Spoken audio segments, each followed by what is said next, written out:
우리 말씀을 한번 보겠습니다. 출애굽기 20장 1절에서 17절까지 말씀인데 우리 한 구절씩 저랑 교독하겠습니다. 하나님이 이 모든 말씀으로 말씀하여 이르시되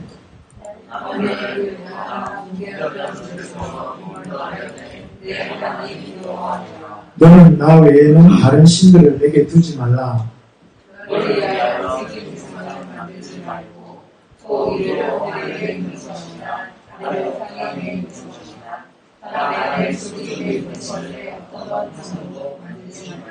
그것들에게 절하지 말며 그것들을 섬기지 말라. 나 내 하나님 여호와는 질투하는 하나님인즉 나를 미워하는 자의 죄를 갚되 아버지로부터 아들에게로 3, 4대까지 이르게 하거니와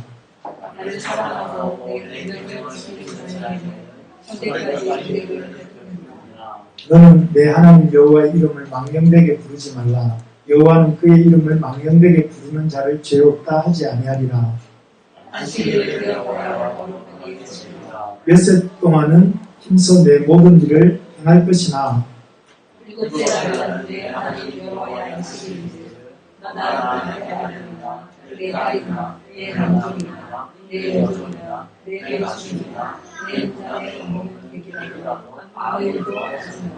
이는 엿새 동안에 나 여호와가 하늘과 땅과 바다와 그 가운데 모든 것을 만들고 일곱째 날에 쉬었습니다. 그러므로 나 여호와가 안식일을 복되게 하여 그날을 거룩하게 하였느니라. 내 공덕을 공경하라. 그리하면 내 하나님 여호와가 내게 세상에서 내 생명이 있느니라. 살인하지 말라. 가늠하지 말라. 도둑질하지 말라. 내 이웃에 대하여 거짓 증거하지 말라. 내 이웃의 집을 탐내지 말라. 내 이웃의 아내나 그의 남종이나 그의 여종이나 그의 소나 그의 낙이나 물은 내 이웃의 소유를 탐내지 말라. 아멘. 예, 오늘 십계명에 대한 말씀을 앞으로 여러 주에 걸쳐서 나누려고 합니다. 저는 대학교 1학년 때 예수님을 믿었습니다. 그 이전에는 이렇게 교회를 다니지도 않았고 예수님이 어떤 분인지도 잘 알지도 못했습니다. 예수님을 믿지 않았던 초등학교 시절이었던 것 같습니다. 그때 길을 지나가다가 영광교회, 광명교회 뭐 이런 이름을 본 적이 있습니다. 그때 참 이름이 특이하구나. 저 왜 영광, 광명 저렇게 이름을 지었을까 이런 생각을 했었던 적이 있습니다. 나중에 보니까 그 뜻이 소금과 빛과 소금 뭐 이런 뜻이었는데 그때 생각하기를 그리스도인들은 소금을 좋아하나 보다. 그래서 소금을 저렇게 교회 이름에다 넣는가 보다 이런 생각을 한 적이 있었습니다. 그런데 나중에 이제 알고 보니 이 글은 성경에서 나온 그 말이더라고요. 제가 한 장 넘겨주시겠습니까? 이게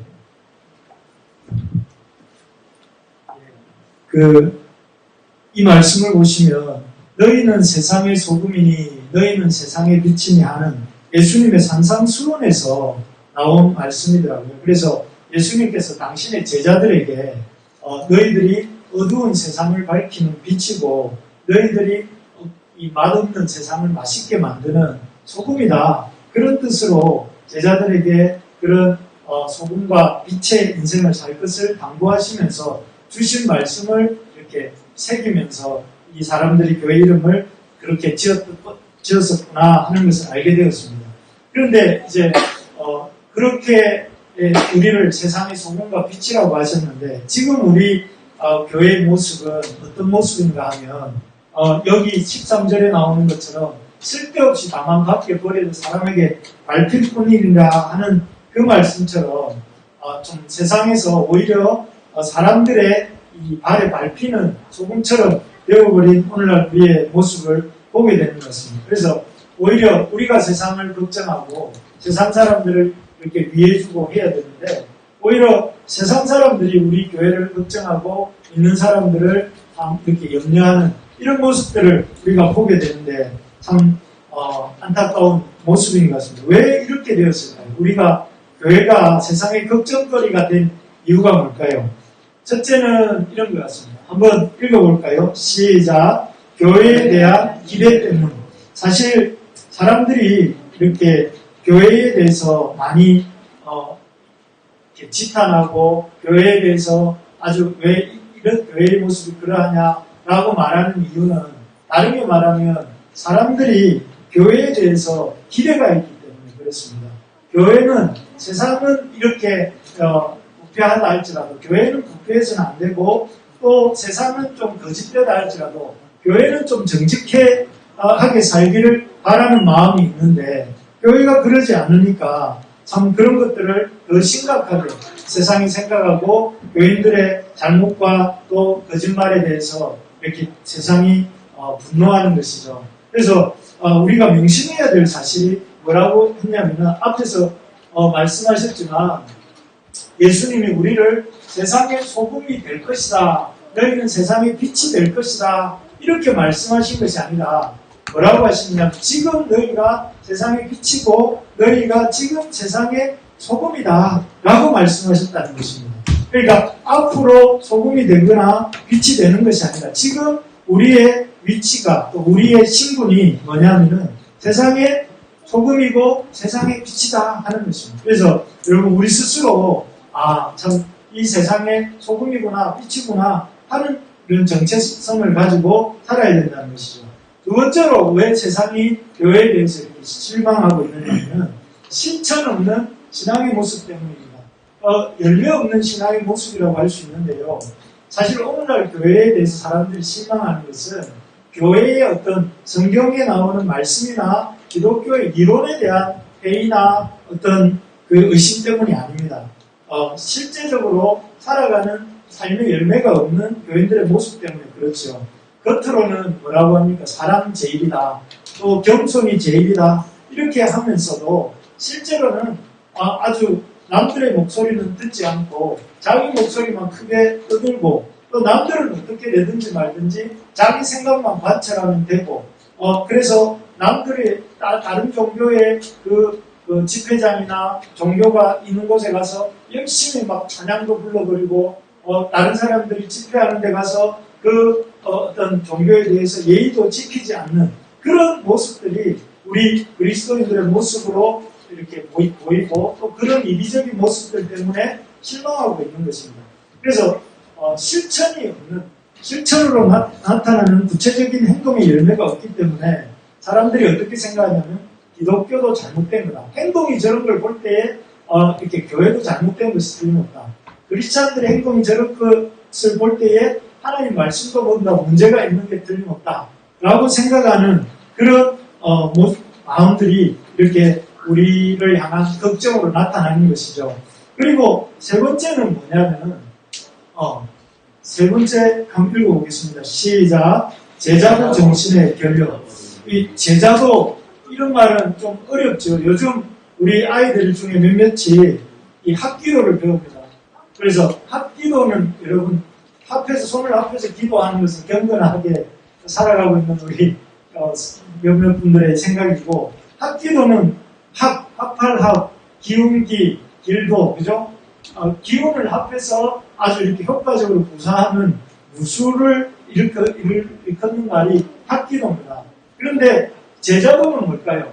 제자도라는 말은 예수님을 따라가는 제자로 살아가기 위해서 따라가야 될 길이라는 것입니다. 예수님 어떤 합기도 무술의 원리가 있듯이 예수님의 제자로 살 때에 예수님께서는 이렇게 살아야 된다 하고 원리를 가르쳐 주셨어요.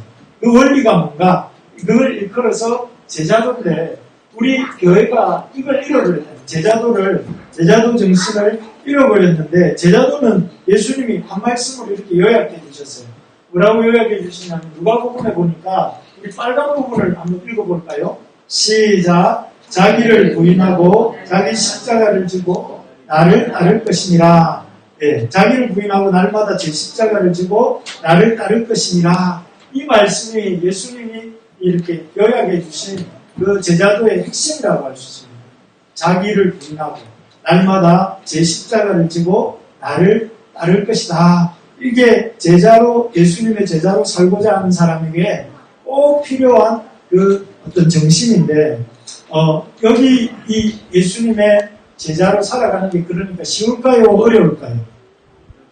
어렵겠죠. 자기를 부인하고 자기 십자가를 진다는 것은 여기 보시면 목숨이 걸리는 일이에요. 목숨을 잃을 수도 있는 일이 뭐냐면 자기를 부인하고 자기 십자가를 지고 그렇게 따라가는 삶인 것이죠. 실제로 예수님의 12제자 아시죠? 예수님의 12제자가 어떻게 인생의 최후를 맞이했습니까? 예수님을 따라가다가 베드로는 로마에서 십자가를 지고 죽었다고 전해지고 또 우리가 잘 아는 야고보는 어떻게 했습니까? 예루살렘에서 목배임을 당해서 순교를 하고 또 그 요한도 반모성에서 이렇게 유배를 당하다가 고초를 당하다가 그렇게 죽죠. 그런 것이라든지 뭐 이렇게 보면 간단하게 언급한 12제자들의 삶은 그 마무리가 순교로 끝난 것을 볼 수가 있습니다. 그래서 이런 것들을 보면 제자의 삶은 결코 영광스럽거나 이 땅에서 아주 평탄한 길이 아니라 십자가의 삶, 고난의 삶이었던 것을 볼 수가 있습니다. 그런데 오늘날 많은 사람들이 어떤 신학자가 한국 교회를 방문하고 떠나면서 한국 교회는 교인은 많은데 신자는 많은데 제자는 없다 하고 떠났다는 말처럼 한국 그리스도인이라고 할 수 있는지 모르겠지만 이런 예수님을 따라가는 이 제자의 길에는 관심이 없는 것 같아요. 예수님의 제자라고 하면서 교회를 다닌다고 하면서도 정작 교회의 제자로 살아가기 위해서 자기를 부인하고 날마다 제 십자가를 지는 이런 삶에는 별로 관심이 없습니다. 그래서 이 고난은 축복은 받기를 원하지만 예수님을 위해서 고난은 조금 더 감당하려고 하지 않습니다.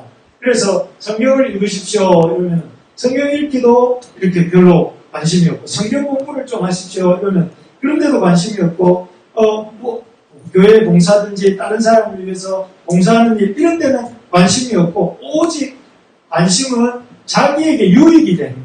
나에게 유익이 뭐가 있는가? 내가 어떻게 하면 좀 복을 받을 수 있을까? 이런 데 관심이 많다는 거예요. 그래서 오죽하면 사람들이 교회를 기독교라고 안 부르고 교회를 뭐라고 부르냐면 기복교라고 부르요. 기복교. 복만 구하는 종교다.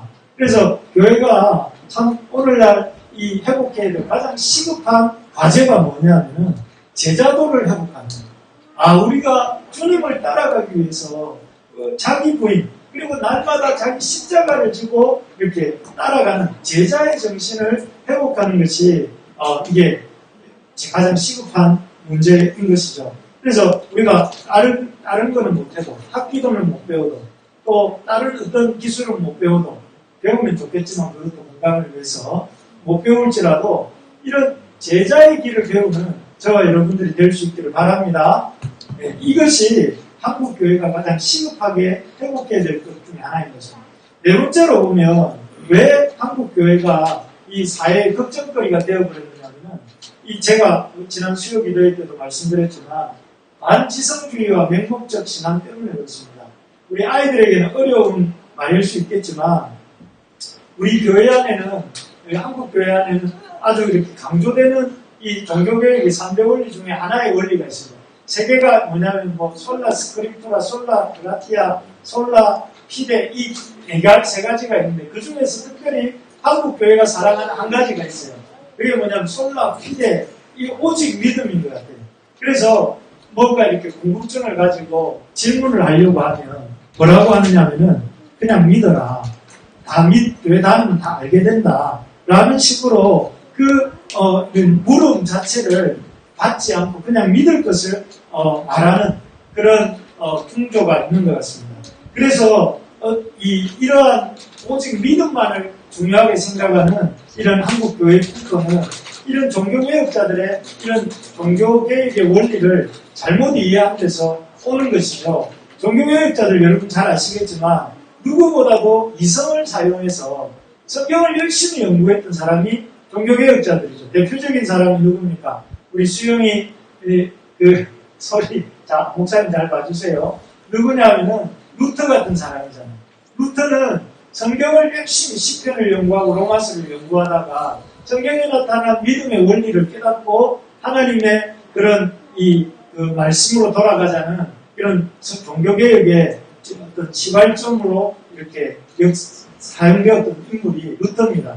그런 걸 보면 종교개혁자들은 대부분 다 너무 공부를 열심히 해가 칼빈 같은 사람은 성경을 너무 열심히 연구하다가 이 움직이는 종합병원 소리를 듣다가 50대 후반에 돌아가신 분이 칼빈 아닙니까? 그런 것들을 보면 참 끊임없이 이 자기들의 이성을 또 지성을 사용했던 인물들이 종교개혁자들이에요. 그러니까 이상하게 한국교회는 들어와서 이 지성을 사용하는 것이 없어져가고 있는 것입니다. 그래서 우리 성경에 보면 하나님을 사랑하는 방편을 뭐라고 했죠?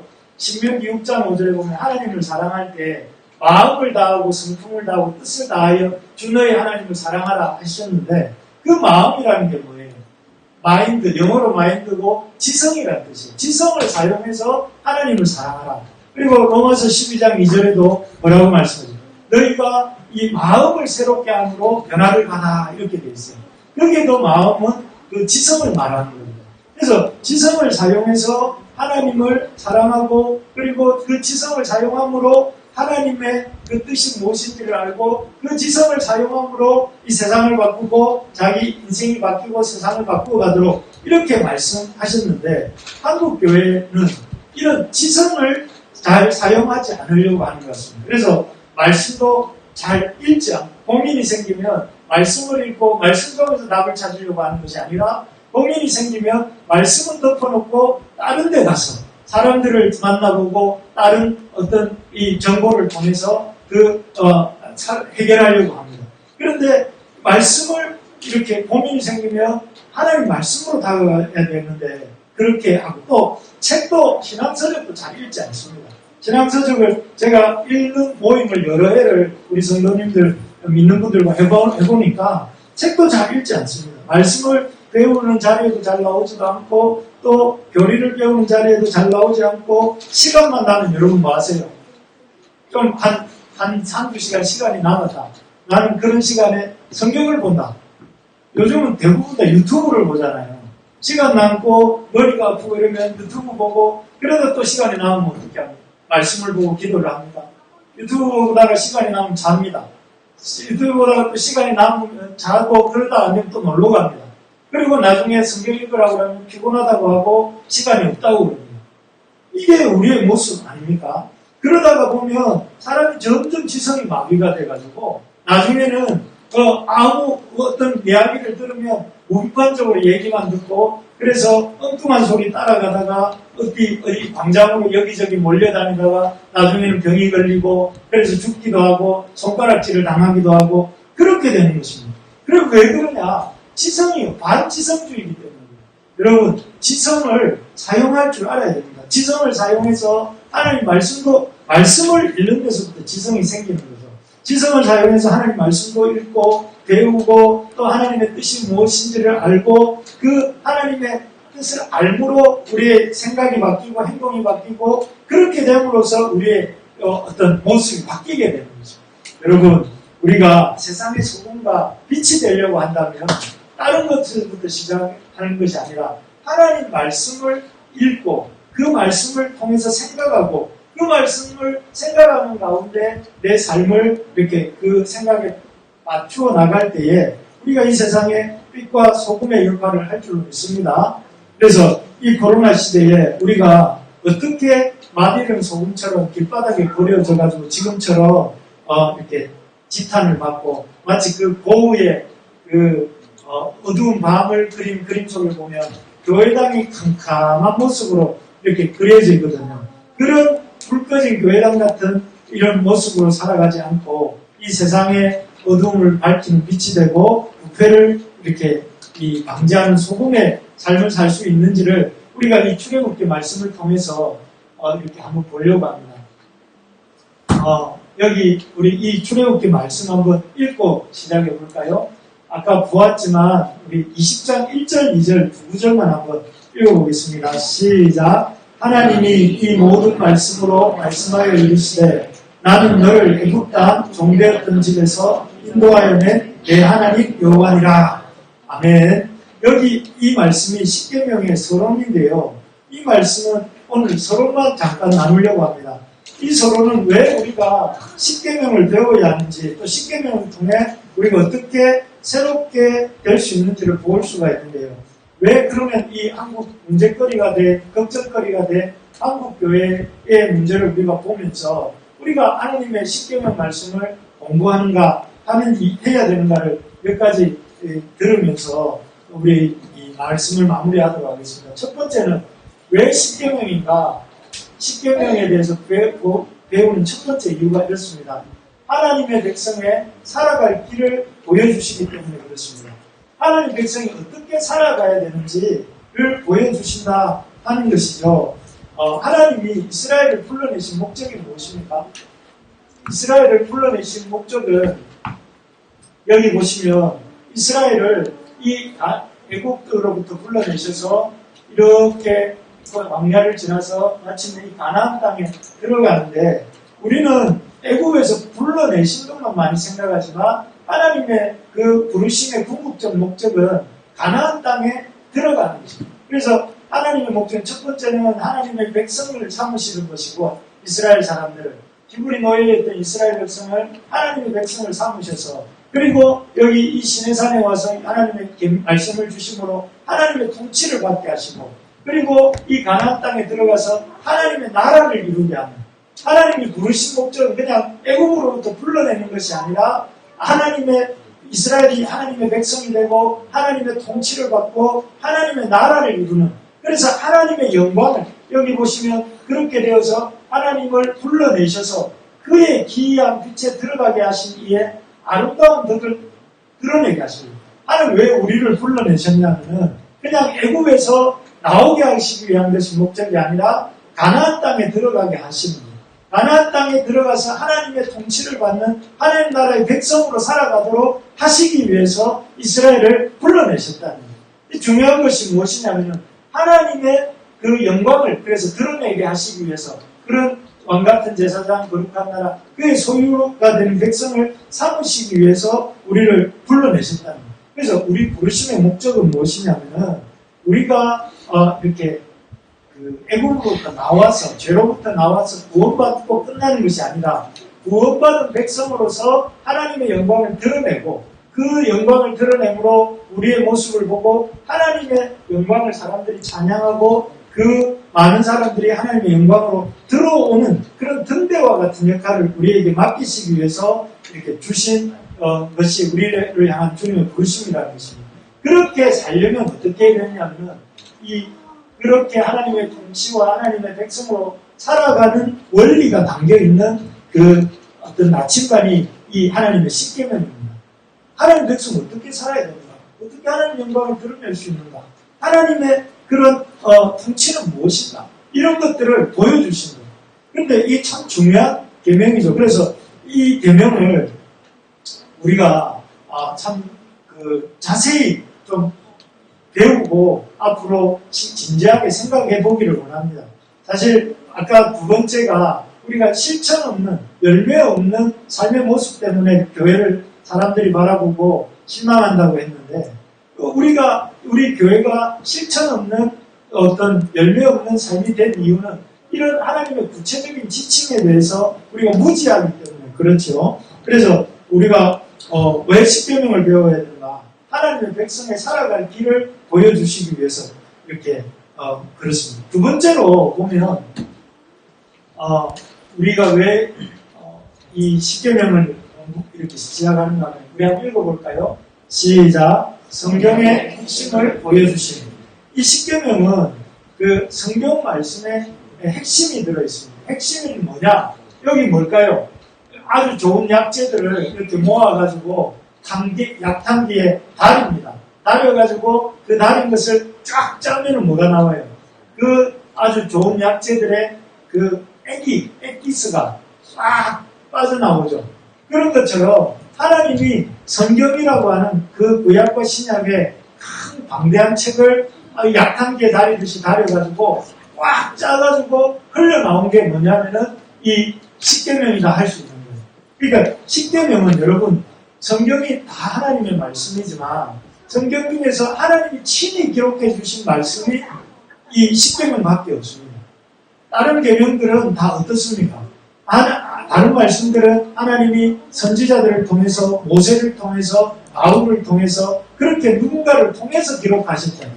그런데 이 십계명만큼은 어떻게 하셨습니까? 하나님이 직접 기록해서 주셨어요. 그래서 이스라엘 백성들이 그 거룩한 성전의 가장 거룩한 곳이라고 할 수 있는 지성소에다가 그 언약궤를 두었는데 그 언약궤 안에 두었던 세 가지 물건 중에 하나가 뭡니까? 이 두 돌판이거든요. 왜요? 그 언약궤 안에는 하나님의 그 하나님과 같은 하나님의 영광을 상징하는 것들만 넣어두었는데 그 중에 하나가 바로 이 십계명 돌판을 넣어두었던 이유는 그 하나님이 직접 주신 친히 쓰신 말씀이기 때문에 그렇습니다. 그래서 이 성경이 가장 짧은 시간에 성경을 알 수 있는 길은 지난번에 배웠던 사도신경과 또 하나는 이 십계명을 배우면 우리가 하나님이 우리에게 원하시는 게 뭔가, 하나님을 우리가 백성으로 살아가는 길은 뭔가 하는 걸 알 수 있다는 거죠. 그래서 우리 이 사실을, 제가 지금 말씀드렸던 이 사실을 우리 종교개혁자 신앙선배들은 너무나 잘 알았어요. 그래서 그분들은 이걸 집에서도, 여러분 우리 요즘 그 하이델베르그 신앙고백 책을 우리 재원 집사가 아이들한테 읽어주고 있다더라고요. 아침에. 그런 것처럼 이 십계명을 아주 어릴 때부터 집에서 아이들에게 외우도록 하고 또 교회 가서도 가르치고 또 오후 예배 때도 강론하고 그러면서 이 십계명을 아이들에게 강조를 했습니다. 그리고 우리 작년에 소요리 문답 상고를 우리가 공부했는데 그 소요리 문답의 4분의 1 정도의 분량이 십계명에 대한 강의예요.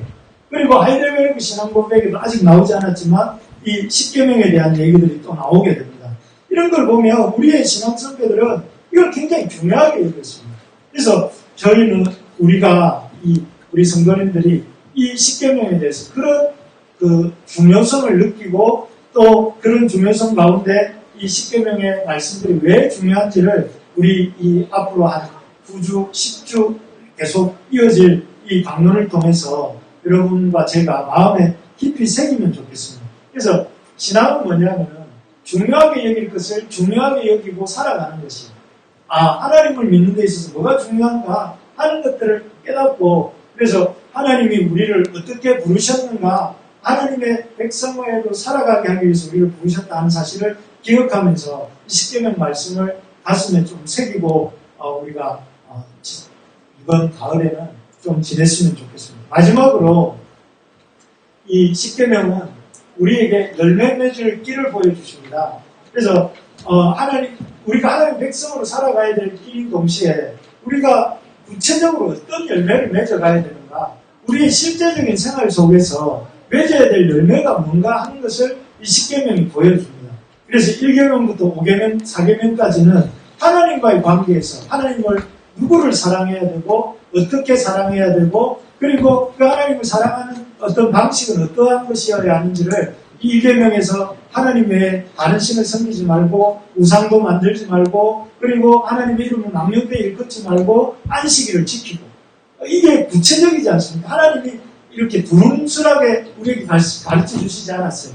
그리고 5계명부터 그 부모 공경에서 시작해서 살인하지 말 것과 또 간음하지 말 것과 남의 물건을 이렇게 도적질하지 말 것과 또 이렇게 거짓말하지 말 것과 이런 것들을 쭉 이어서 말씀하시면서 구체적인 삶의 실천에 어떤 모습을 가져야 되는지를 우리에게 보여주시는 것이죠. 그래서 오늘날 교회가 이렇게 방향성을 잃어버린 이유 중에는 하나님 너무나 뚜렷하게 실제적으로 해주신 말씀들을 우리가 잊어버렸기 때문에 또 가볍게 경시하고 있었기 때문에 그렇다는 것입니다. 그래서 우리 오늘은 십계명에 대한 이런 말씀들을 생각해 보면서 참 오늘날 교회가 이 세상의 걱정거리가 되어버린 우리 교회에 대해서 우리 자신의 모습에 대해서 좀 돌아보고 하나님 우리의 이런 열매 없는 삶의 모습 또 이 제자도 없는 십자가 없는 영광만을 추구하는